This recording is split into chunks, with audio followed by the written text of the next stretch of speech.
Hello everyone, I hope you guys are having a good Tuesday. It's September 22nd, and today is the first day of fall. So yeah, that's kind of exciting. We don't have much going on right now with weather, so we're just going to be kind of looking at unimportant things in today's video. But yeah, so let's get started. So today's the first day of fall. This was our low temperatures this morning for the east, because the west is not really, it's above average, but the east is below average. There's a trough out here in the east. Now, into areas like Indianapolis, 47 there, Chicago, 55, Cleveland, Ohio, 45, Columbus, Ohio, 42. Areas like Raleigh, you're in the mid-40s. Even 30s were in some higher elevations of the Appalachian Mountains, going all the way up into New York. We had a lot of 30s actually, all the way up into New England this morning. So it was a pretty cold start to the first day of fall. Atlanta, you're in the 50s, and areas in North Georgia got into the 40s, so that's pretty exciting. I got down to 48, and now Macon, Georgia, you're in 52. Even South Georgia was in the 50s, which is pretty good. Even South Alabama was also in the 50s. There was some cloud cover from Tropical Depression Beta in this area, so they didn't get too cold, and plus the troposphere to the east now. And we have widespread 40s. Now let's zoom on up into further into the northeast here. So areas in the northeast even got a freeze. They even got below freezing this morning. So that's kind of exciting. Let's go back to 11Z, which is 7 a.m. So yeah, areas in the northeast got below freezing. New York City, 52. Areas in Long Island are in the 40s. Connecticut, you're in the 30s, most of Connecticut. Boston, 42.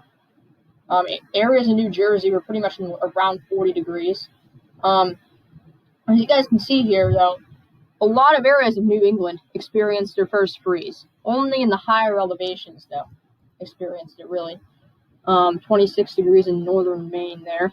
So, yeah, pretty interesting day, for sure, for the first day of fall. You can see temperature anomalies. Temperatures for the east were pretty below average, but we had above average temperatures for the west, especially the northwest, and into Canada, much above average temperatures.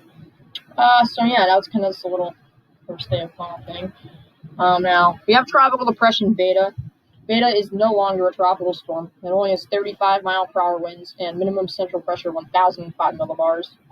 You can see wind history. Areas of coastal Texas and southern Louisiana did experience tropical storm force winds.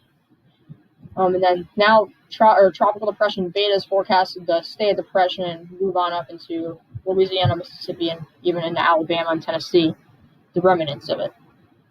But we're going to talk a little bit about what those are doing. Not much has changed since last night's video, but a little bit has.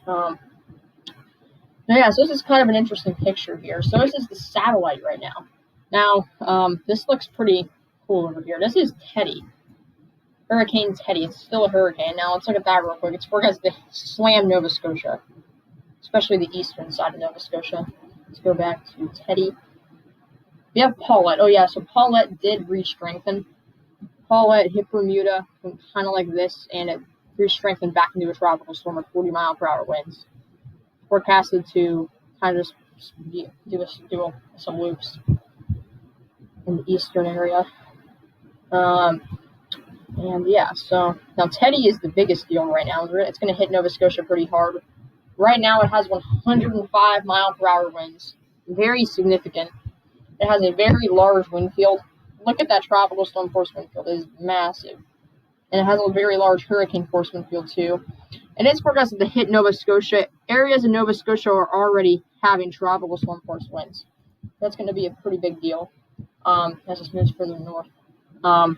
It's forecasted to only be a tropical storm, though, when it hits Nova Scotia. So that's good. But yeah, this thing looks crazy on satellite, though. Look at that. That looks cool. You can see it looks like maybe it has some dry air trying to get into it. That could help weaken it a little bit. Just look at that swirl. And then we have the remnants of Beta right here. The remnants of Beta are actually pretty large, going all the way up into Missouri cloud shield. The strongest rain and stuff is down here. Composite radar, let's look at that. So we can't see Teddy at all because we don't have radars in the ocean. You can see a little bit of precip from Teddy right there in the radar. And yeah, we do have a lot of widespread rain though in areas of the south from the remnants of Beta. So yeah, now Teddy, as you guys can see right there, it's supposed to hit Nova Scotia hard. Can you zoom in on Nova Scotia? Let's see here. We'll see the North Atlantic and see what's supposed to happen. So yeah, the GFS funnel has hitting eastern Nova Scotia pretty hard as a 959 millibar storm Wednesday morning. That's tomorrow morning. And it hasn't moved farther north. So we're only going to be talking about Teddy probably one more day. It'll be in tomorrow's video. And then let's see. Let's look up what the Canadian model has it doing. The Canadian model has it a good amount weaker. It doesn't have as much heavy precip as it did. It doesn't have it as big. So that's better. There it is. East TMWF. Can we look at the MSLP? Here we go. 951 millibars. It has it. Okay, so the European model has it pretty strong. It does have it weaker than the GFS though. The GFS I think might be doing it a little too hard. So yeah, now let's talk about the remnants of Beta, what they're going to be doing. So let's zoom in on the south, or just the U.S. now. Sorry, it's taking so long. All right, there we go. So here's remnants of Beta. You guys can see it's right there currently. And so it's forecasted to move east and slowly bring some rain to areas like Mississippi, Alabama, Tennessee, Arkansas, over into the areas further east like Georgia, South Carolina, North Carolina, you can see. And then it kind of lingers there a little bit, and then it kind of gets sucked up by a cold front, which we talked about in yesterday's video. Now this cold front, it's not looking as strong as it was yesterday in yesterday's video, but it's still there. And so we could be seeing maybe some thunderstorms on the southern side of it, and definitely some rain for pretty much the whole eastern U.S. from that.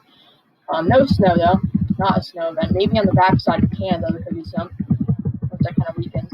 And so yeah, that's bad. The temperatures behind that are going to be far below average. As you guys can see, I think that the models have actually uptrended a little bit on how strong the cold blast is going to be. Yeah, the GFS is uptrended a little bit on that. Yeah. You can see now we have temperatures on October 1st in the morning. Let's see here. 30s on the GFS model, all the way up in Wisconsin, Minnesota, and Iowa. 40s going all the way down to almost southern Alabama. And we have widespread 30s. And then the second morning, a little bit colder to the east. And widespread and a pretty good freeze in Canada. So kind of like the cold blast we have now, but it's going to be a little bit more widespread, and it's going to include areas of the plains. But yeah, that'll wrap up this video. I hope you guys enjoyed it. I'll be back tomorrow, but yeah, bye.